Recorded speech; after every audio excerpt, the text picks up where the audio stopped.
Mari kita ngobrol di Berujar, bebas berujar.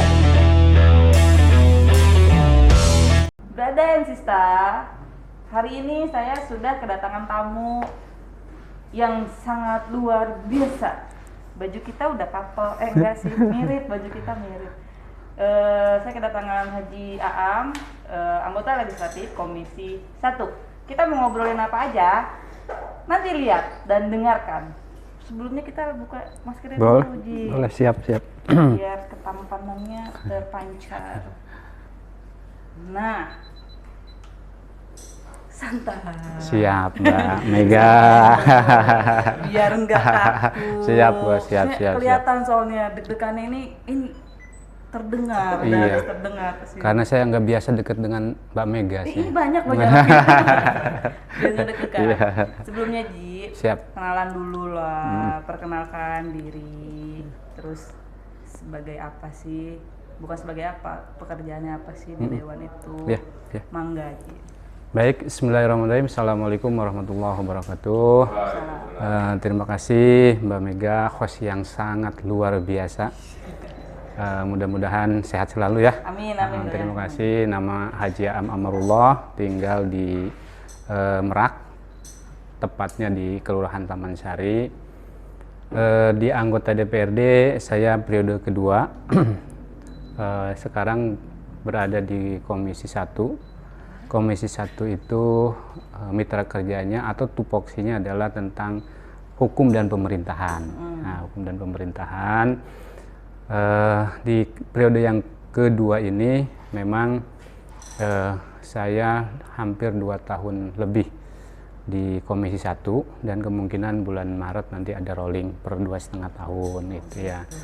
Jadi di Merak sudah hampir 21 tahun karena saya bukan asli Merak, tapi penduduk Merak sudah 21 tahun atau bahkan lebih dari setengah umur. Saya muhajirin dari Garut, Jawa Barat. Oh, di Garut. Kemudian istri juga bukan orang Merak tapi dari Subang gitu. Ke Merak saya tidak bercita-cita menjadi anggota dewan. Pertama ke Merak adalah terkait dengan perubahan ekonomi. Awal datang ke Merak saya sebagai kuli panggul dulu tahun 2000 ya, karena memang orang perantau itu intinya mau bisa hidup lah gitu. Tapi saya sudah aktif di partai itu dari semenjak saya sekolah kelas 1 SMA 97 saya sudah aktif di partai dan tidak bercita-cita menjadi anggota dewan gitu. Nah, kemudian pas 2009 saya dipaksa tanda kutip oleh partai untuk mencalonkan diri. Saat itu ya tanda kutip paksa, saya nggak mau, saya bilang saya tidak layak lah, mau dilihat dari apapun tidak layak. Waktu itu saya menjadi pedagang kaki lima di Pasar Baru Merak, tapi saya juga sebagai ketua paguyuban pedagang gitu. 2009 saya dicalonkan oleh PKS dari Dapil Grogol Pulau Merak karena waktu itu hanya ingin belajar saja gitu. Bahkan saya mempromosikan calon lain, kalau mau milih PKS jangan pilih saya, pilih calon yang ini nih gitu kan gitu. Akhirnya berjalan waktu, alhamdulillah dapat suara yang cukup lumayan tapi tidak jadi. 2014 saya diminta kembali oleh partai karena sebagai pengurus ketua DPC PKS Pulau Merak waktu itu 2014 saya diminta kembali. Saya bilang ongkos politik itu tidak sedikit. Saya tidak punya itu. Kemudian saya tidak punya teman sekolah di sini, tidak punya keluarga di sini. Nggak punya itu ya, katanya modal dia masa kecil tidak punya. Tapi nggak tahu mungkin apa yang dilihat oleh partai, saya tetap dipaksa harus nyalon gitu. Memang mungkin dilihat salah satunya adalah kita punya value di masyarakat. Saya sebagai ketua paguyuban pasar, kemudian aktif juga ngisi di majelis taklim, di tempat olahraga, banyak aktivitas lah. Mungkin modal sosial itulah yang kemudian dilihat tanda kutip oleh partai, dan saya bilang saya nggak punya modal. Kalau waktu itu bilang oke, kalau masalah finansial kita bantu, dan disitulah saya mulai percaya diri. Bahkan ada salah satu caleg lain sampai mengatakan kalau Pak Haji Aam jadi iris nih kuping saya kan itu. Menyepelekan ya, karena posisinya saya sebagai pedagang kaki lima, kemudian secara keluarga juga tidak punya gitu kan. Tapi dengan itu saya berterima kasih sama beliau-beliau yang begitu. Saya tidak marah. Kepada tim juga saya bilang udah jadikan motivasi. Saya buktikan. Bahkan yang ngomong begitu bahkan mereka nggak jadi. Suaranya lebih banyak dari saya, uangnya lebih banyak keluar dari saya, tapi yang ngomong itu nggak jadi. Dan itulah titik mulai saya di anggota DPRD, dan itu menjadi berita nasional. Kalau diklik pedagang kaki lima jadi anggota dewan, itulah saya gitu. Fotonya, ya? fotonya lagi megang ikan kering di sini gitu. Itu menjadi berita nasional waktu 2014 ya. Karena memang salah satu calon yang tidak diprediksi untuk jadi. Nah, suara waktu itu saya dikasih nomor urut 2, suara waktu itu dapat 1017. Kemudian kemarin saya dicalonkan kembali, perlunya saya udah minta, udah saya cukup sekali saja. Tapi partai mengatakan yang sudah jadi itu wajib untuk maju lagi. Dan saya maju lagi 2019, suaranya 2 kali lipat lebih. Dari 2017 menjadi 2250. Ini salah satu tolak ukur bahwa memang kinerja di DPRD itu sebetulnya. Kalau jadi lagi dengan suara yang menurun, itu juga sebagai tolak ukur kan itu. Kalau maju lagi kemudian suaranya berkali lipat, berarti masyarakat itu ada keterpuasan itu ya. Ya itu sejarah saya di Merak, dan sampai saat ini aktif tetap menjadi seorang pedagang gitu. Di dewan tetap kita laksanakan sebagai tupoksi dengan sebaik-baiknya, tapi tidak melupakan bahwa saya ini adalah sebagai pedagang ya, pedagang ya. Karena Rasul juga ngomongin emang bener keren itu. Rasulullah juga mengajarkan untuk berniaga. Iya betul berniaga. Dari situ, tapi kan tetap ini mah kuasa Allah ya. Iya betul. Tadi kan saya ngobrol juga sama bintang tamu saya sebelumnya. Siap. Ceritanya kalau udah takdir udah takdir ya mau gimana. Nah ini berkaitan nih. Tupoksi Komisi 1 itu kan berkaitan sama kebijakan hukum dan pemerintahan. Hukum dan pemerintahan. Di dalamnya Pamong Praja, Satpol PP, ya, pokoknya kayak gitu ya. Kepegawaian. Iya. Yang sudah dilakukan oleh Komisi 1 itu apa Ji? Terkait tupoksi itu apa sudah dilakukan atau belum? Yang pertama begini, karena pemerintahan di era yang sekarang ini terdiri dari pemerintahan daerah itu terdiri dari legislatif dan eksekutif, DPRD dan wali kota beserta jajaran. Tentunya sebagai mitra yang berkaitan dengan kepegawaian dan birokrasi, pemerintahan dan birokrasi, tentu Komisi 1 dalam hal ini mengawal yang sekarang ini terkait dengan ada rotasi, ada mutasi, kemudian ada pemilihan direksi BUMD.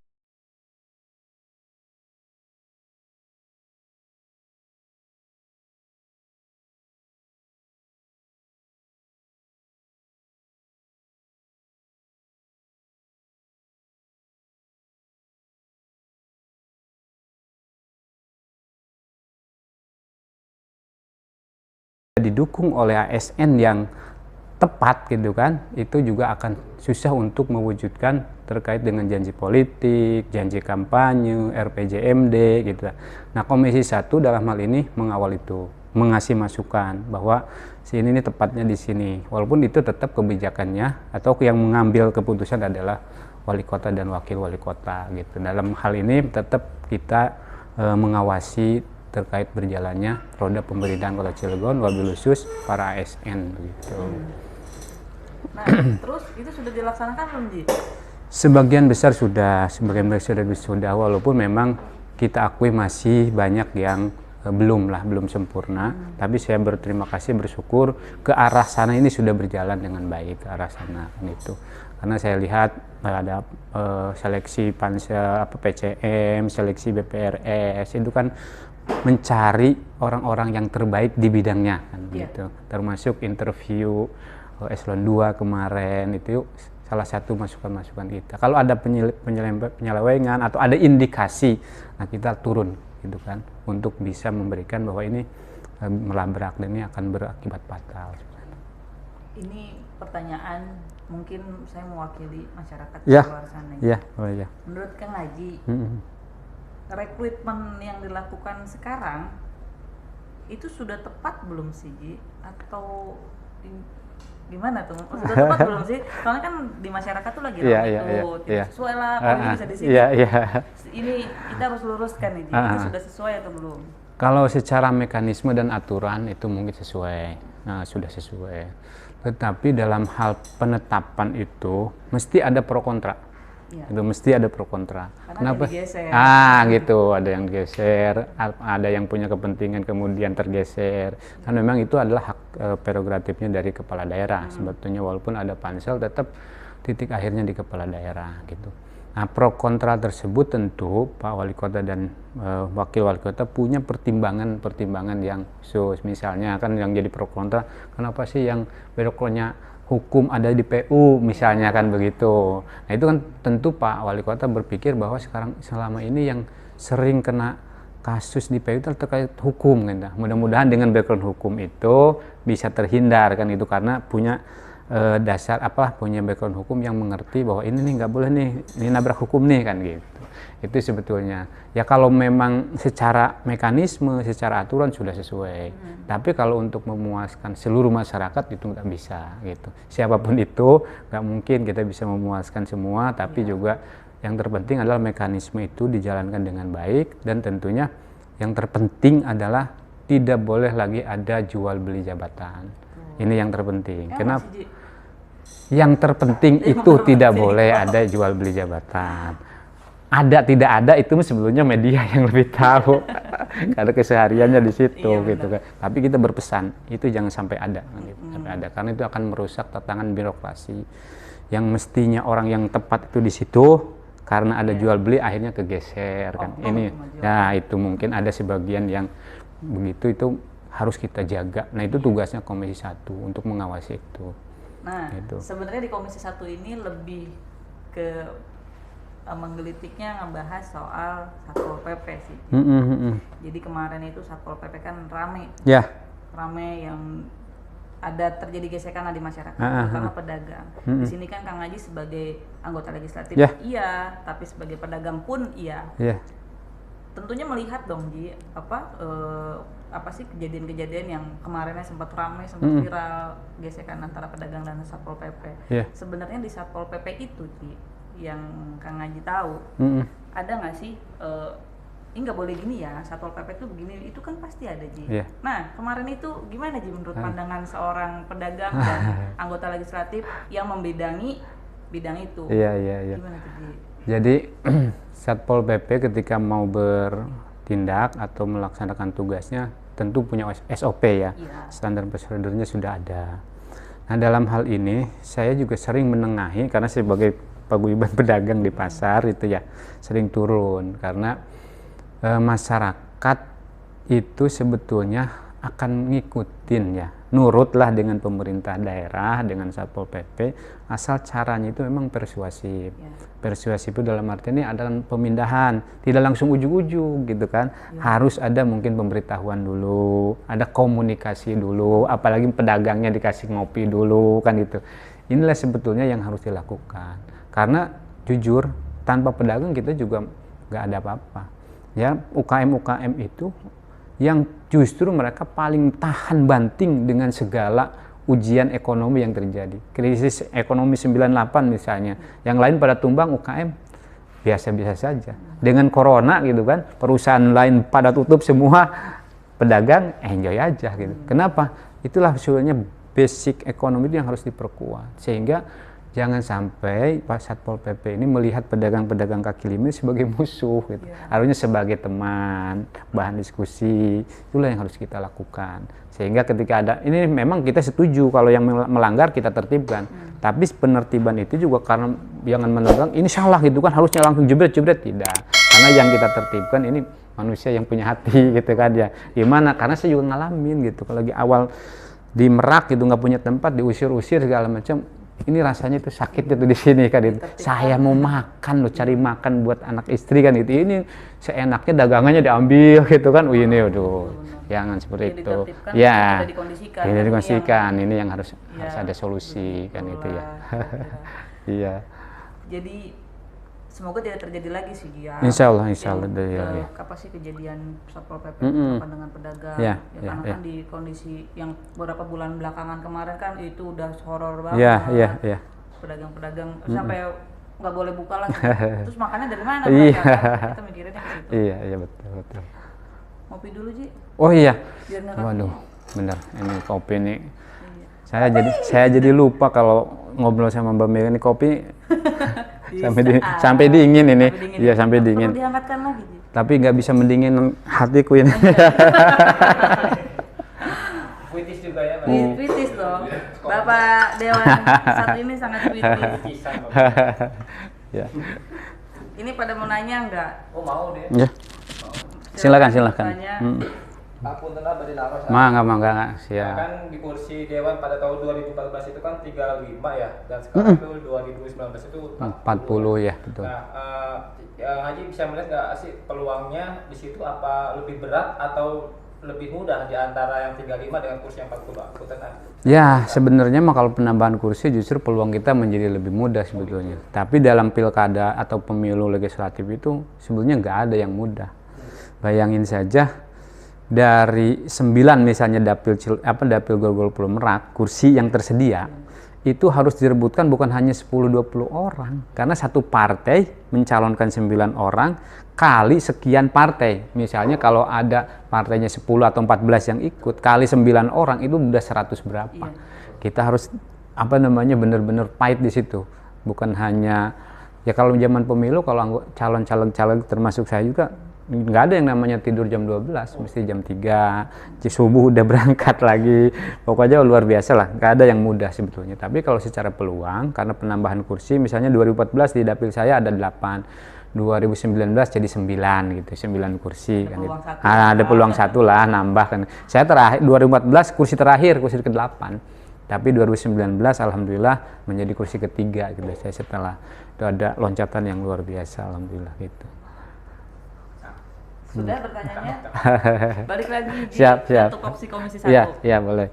Terus selama 2 tahun lewat ini Iya, 2 tahun lewat. 2 tahun lewat di komisi 1 sudah sesuai dengan target nggak sih? Atau ada target nggak sih Ji? Maksudnya mengurusi bidang-bidang itu ada targetnya nggak sih? Sebetulnya setiap tahun kita ada program kerja. Nah, sebetulnya si program-program kerja itu dalam rangka mencapai target. Gitu. Kebetulan saya di 2,5 periode kemarin 2014 juga di Komisi 1. Ini di 2019 awal juga di Komisi 1 gitu. Secara keseluruhan si target-target itu ya walaupun tidak 100% sudah kita capai. Terutama dalam hal mengadvokasi kepentingan masyarakat. Apa aja? Nah, contohnya begini. Jadi betahnya di anggota dewan itu salah satu kebahagiaannya itu saat masyarakat mengadukan sesuatu, nah kita bisa membantu, itulah sebenarnya kebahagiaan. Contoh misalnya itu bukan hanya di Pemkot saja gitu, tetapi juga di lingkungan gitu. Saya tinggal di Merak yang depannya SDP, itu paling tidak saya bisa mengadvokasi untuk lingkungan 1 RW saja bisa mendapatkan bantuan dari HSDP itu 100 juta setahun. Itu kita advokasi supaya apa? Di lingkungan RW saja itu semua fasilitas dan sarana-prasarana terutama itu bisa jadi lebih baik. Di samping itu yang dari pemerintah gitu kan, dari pemerintah ini nggak kecover, udah saya kumpulin RT RW-nya udah bikin begini, udah ajuin ke sana, alhamdulillah gitu bisa mengcover apa yang tidak tercover oleh pemerintah Cilegon, karena pemerintah Cilegon juga punya keterbatasan. Kalau nggak disupport dengan industri, dengan masyarakat, dengan DPRD, nah itu. Dan teriaknya nggak mungkin datang ke wali kota, pasti datangnya ke dewan. Ya, dewan itu kerjanya ya 24 jam. Habis sholat subuh saja kita sudah diketok pintu. Gitu. Nah, ini begini ya, kita modalnya anggota dewan itu sabar, nggak ada lagi yang lain. Sabar, bersyukur. Kalau nggak bisa itu, bubar gitu. Bubarnya apa? Udahlah, milih mah nggak ke saya kan gitu, giliran ini mau ke saya. Nah, bahasa itulah yang justru akan merusak kita gitu. Karena ketika sudah menjadi pemimpin, kita sudah nggak milah-milih lagi, ini mau pemilih saya, ini bukan. Itulah rakyat saya kan, itu dapil Grogol Pulau Merak.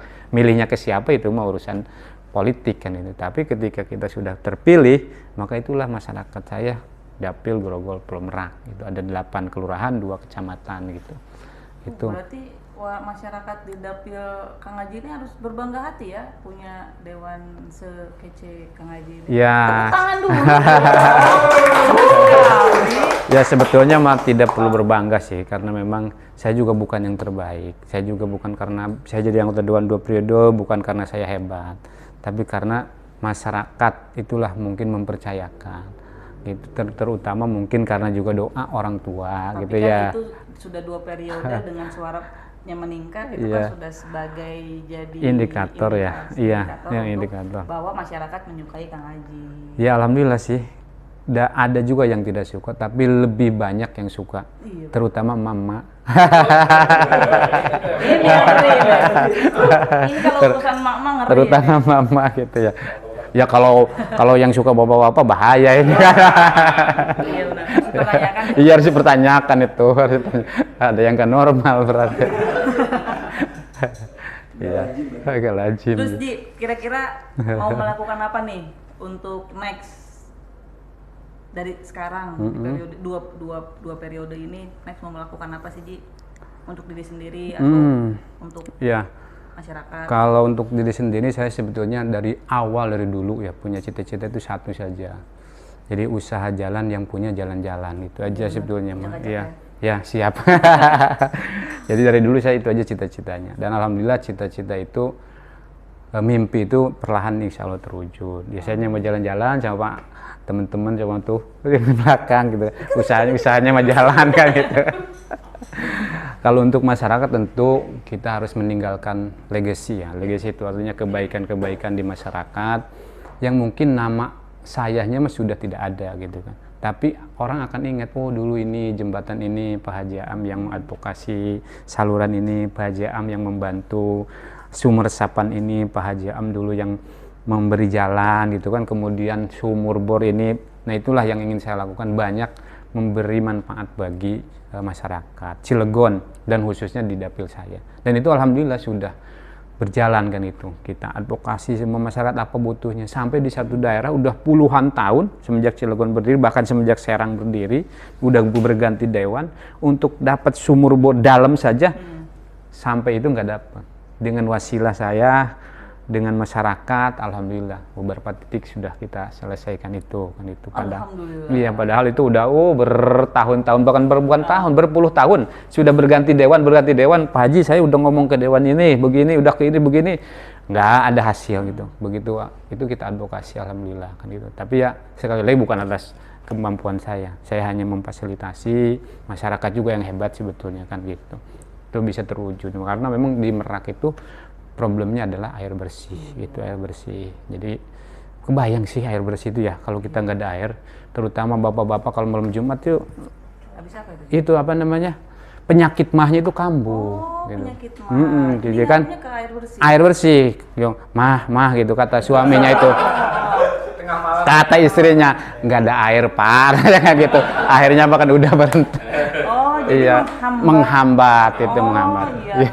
iya, Menghambat ya. kegiatan ya. Ini Ya bahaya. menghambat kegiatan pertumbuhan penduduk juga menjadi lambat Iya, kan benar. gitu ya. Karena air Iya, bersih. air bersih itu. Ini nggak bisa dibiarkan.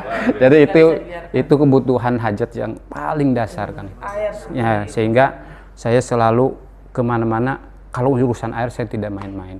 Sampai harus saya ketemu dengan dinas, ketemu dengan perusahaan apa yang bisa disumbangkan untuk masyarakat, terutama masalah air bersih kan. Sampai dinas saja kayaknya pusing dengan saya itu. Tapi saya bukan atas kepentingan saya. Kalau kepentingan saya satu kali aja saya nggak mau ketemu dengan dinas kan. Tapi kalau untuk kepentingan masyarakat mau saya panggil ke kantor, mau dipanggil ke lapangan terus pokoknya sampai masyarakat pengen saya pengen ngomong Pak Haji langsung, saya ajak ke kantor, yuk, terus ngomong yuk, kan itu kan.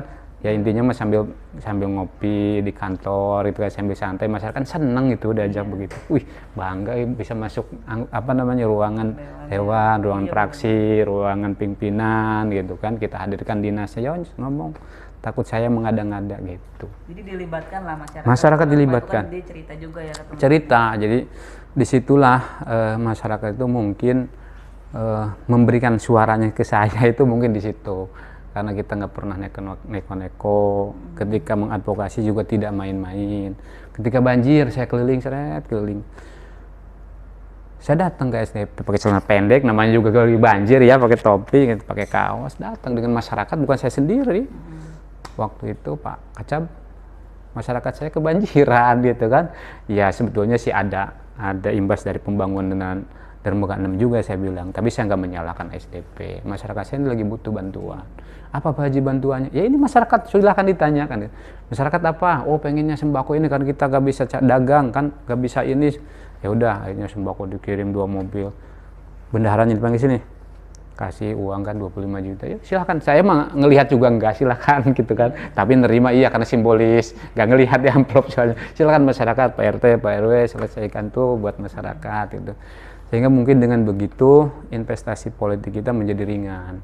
Kalau teman-teman kita yang sudah habis sekian miliar, ada yang nggak jadi, ada yang jadi juga habisnya gila-gilaan. Ya saya mah santai aja, sedikit aja keluar uangnya kan itu. Karena kita investasi politiknya sudah bukan hanya kita bekerja saat mau pemilu, tapi sepanjang tahun kita bekerja itu.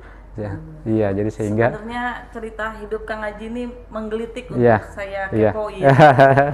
Tapi itu next aja. Siap, Aja, boleh, jangan boleh. Iya, boleh. Nah, terus ada keinginan nggak sih, kan udah 2 periode Mm-mm. di dapil Merak, Kecamatan Merak Grogol.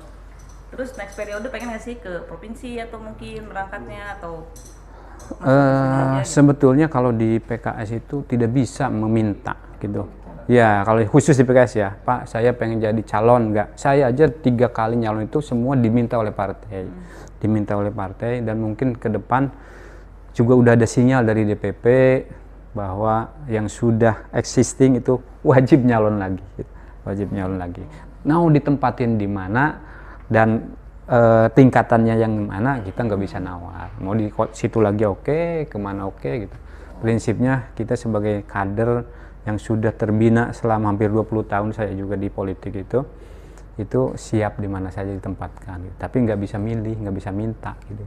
Itulah bedanya mungkin di PKS dengan di partai lain kan. Misalnya saya pengen di provinsi lah karena saya udah 2 periode, nggak bisa juga. Atau mungkin nggak dicalonkan lagi karena ngasih kesempatan ke yang lain, ya oke juga sebetulnya kan gitu. Jadi kita mah enjoy saja politik itu ya. Politik itu bukan tujuan kalau di kita di PKS itu, bahwa politik ini adalah sarana untuk melipat gandakan kebaikan. Ketika kita mau jabatan dipakai untuk kebaikan, bisa melipat gandakan gitu. Contoh misalnya kalau saya bukan anggota dewan datang proposal, Pak ini mau ngebangun masjid nih, paling saya mampu 5 sak gitu kan. Tapi ketika saya menjadi punya jabatan, saya tinggal datang ke perusahaan. Ini keluarga saya mau bangun masjid, paling tidak kan 50 juta. Artinya itu hanya wasilah saja gitu kan, melipat gandakan kebaikan itu di situ maksudnya. Kalau misalnya mau ngebangun ruang kelas satu saja, kalau pribadi susah. Tapi kalau kita punya jabatan, udah ini tolong dianggarkan sekian nih, sekian kelas nih, kan ini pada rusak-rusak bisa ratusan kelas setahun gitu. Itulah sarana ya, bukan tujuan. Kalau tujuan mungkin enggak sih kalau politik itu. Politik itu sarana saja. Tapi kalau politik itu juga dipegang orang-orang yang tidak tepat, tidak bertanggung jawab, itu juga sarana melipat kejelekannya luar biasa gitu, melipat kejelekannya. Yang harusnya jalan itu baik untuk sekian ratus orang atau 1000 orang gitu kan, karena tidak bertanggung jawab akhirnya dipotong, akhirnya masyarakat juga yang rugi. Nah itu masyarakat yang rugi. Dan yang ya. Gimana Ji? Dan yang terpenting saya mengajak kepada generasi muda, ayo berpolitik. Kalau politik yang mengatakan bahwa politik itu kotor, enggak. Politik itu enggak kotor. Hanya persen-persennya saja ada yang kotor kan. Karena politik itu ya tadi itu, politik itu adalah sarana kita untuk mencapai tujuan. Dan kalau masyarakat atau anggota remaja ini, para milenial ini tidak berpolitik, ini sangat bahaya sebelum itu ke depan. Nanti siapa yang menjadi anggota dewan, siapa yang menjadi siapa gitu kan. Nah, itu regenerasi. Sedangkan slogannya pemuda hari ini adalah pemimpin di masa yang akan datang. Dan itu kalau di politik nggak bisa karbitan. Kalau karbitan artinya karbitan karena saya punya duit nih saya nyalon itu. Oke jadi, tapi dia nggak bisa berbuat apa-apa.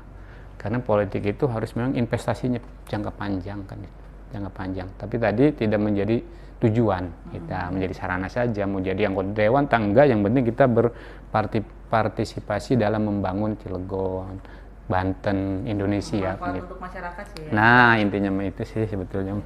Karena jadwal kegiatan Kang Haji ini sangat luar biasa, very Ulala. Iya, iya. Statement closing buat apa ya? Yang enggak untuk Dapil aja sih, untuk Ya. seluruhnya. Yang pertama saya terima kasih ini kepada ujaran.co ya. Ya. Ujaran bebas berujar.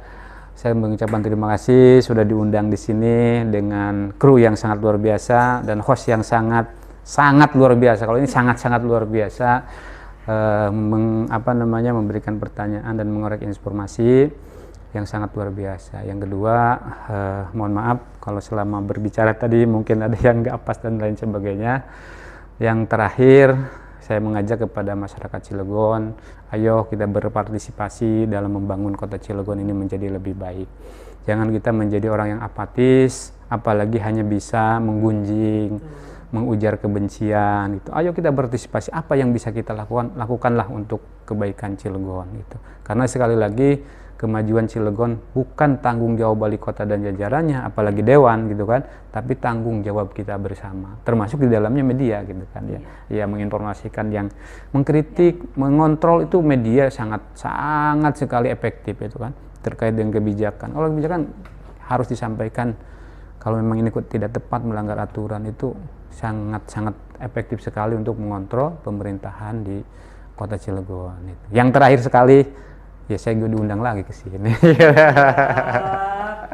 Ya mungkin itu saja. Sekali lagi mohon maaf. Terima kasih. Assalamualaikum warahmatullahi wabarakatuh.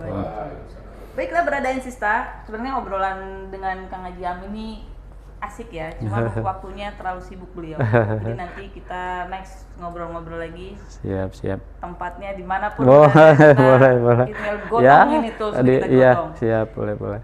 Kita tutup ya Ji ya. Siap. Jadi sekian dulu bincang-bincang saya dengan Kang Haji Aam dari Komisi 1. Sampai jumpa lagi di Berujar yang akan datang. Berujar bebas Bebas berujar. Dadah. Terima kasih.